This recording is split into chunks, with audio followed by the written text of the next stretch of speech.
So a small child sitting on a sledge rests in equilibrium on an inclined slope. The sledge is held by a rope which lies along the slope and is under tension. Okay, so we have a rope here which is pulling the sledge backwards. Okay, and it is under tension. The sledge is on the point of slipping down the plane. Okay, that means Yes. it is trying to move down the plane. So where will the friction act? Friction will act on the back side, right?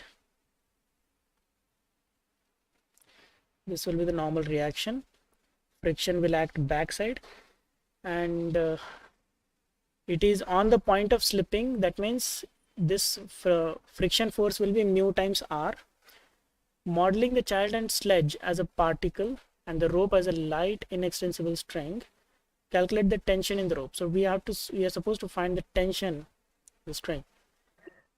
Given that the combined mass of child and sledge is 22 kg, so downward mass 22 kg, so 22 times g.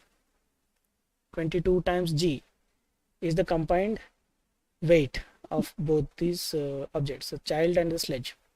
Coefficient of friction is given 0.125, that's given over here, and the slope is a plane inclined at 35 degrees to the horizontal. Okay, so these are the values given to us.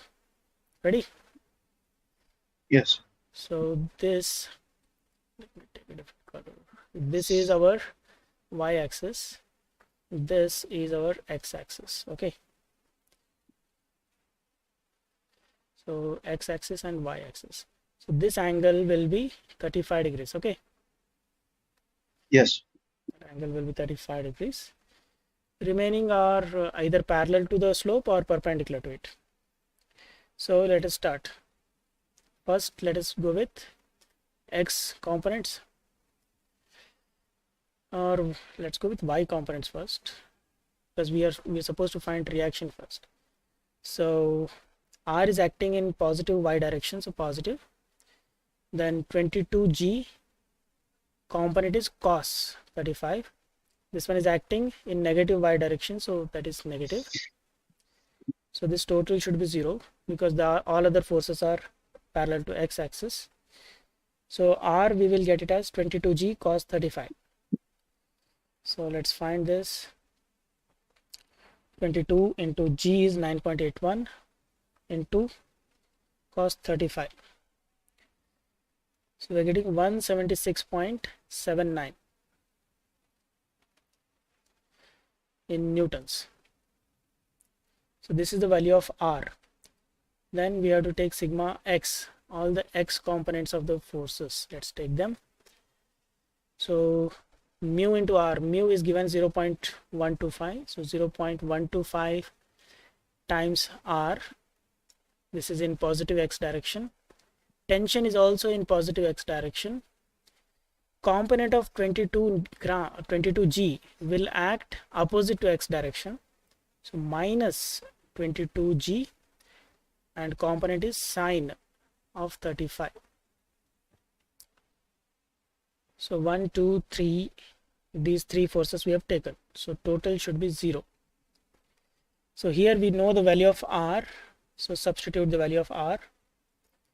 T will be the only unknown, so if t equals 0.125, this becomes negative on the other side, into 176.79.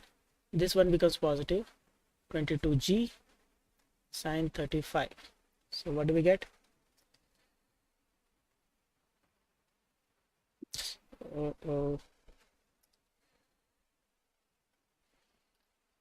So minus 0.125 into 176.79 plus 22 into 9.81 into sine 35.